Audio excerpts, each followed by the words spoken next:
咁過去亦都好錯誤地選錯咗啲特首啊咁樣。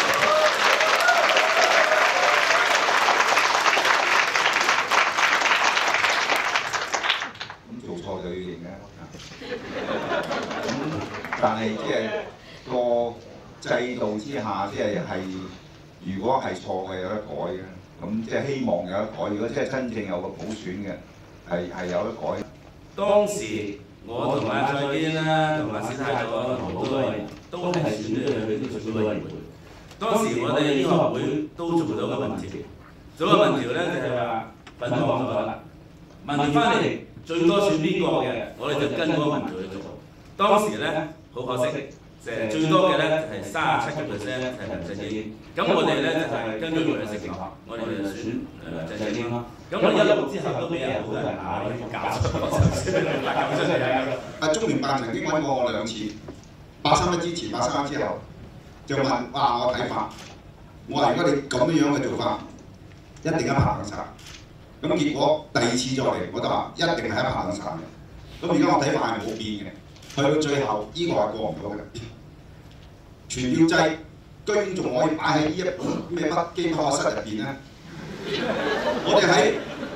我先生講得啱，我做咗3、4屆呢個選舉委員會同埋人大呢個香港人大嘅選舉委員會選舉委員。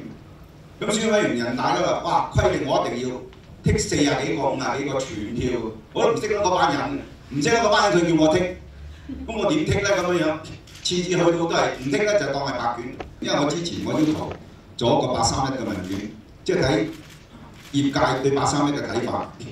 佢話會引起業界嘅分裂啊，再拗撬多啲。我今日睇到哇，氣氛好和諧啊，氣氛好一致啊。即係有啲人驚啲嘢，就話或者揾啲藉口，呢個係唔需要嘅。即係我哋其實想知道真相，真相就係我哋對831滿唔滿意，唔滿意嘅就出聲。香港能夠成為香港，就係香港有個獨特嘅地位，香港有一定程度嘅自主自由。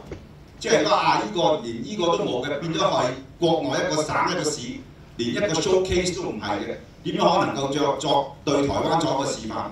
點樣可以即係回歸祖國啊？所有啲嘢咧，咁即係根本即係任何人做一樣嘢，即係今時今日去到呢個階段咧，我相信係有好多建制派嘅人喺831之前係上去提出一啲咁嘅意見咧，令到即係中央採取呢個咁嘅做法嘅。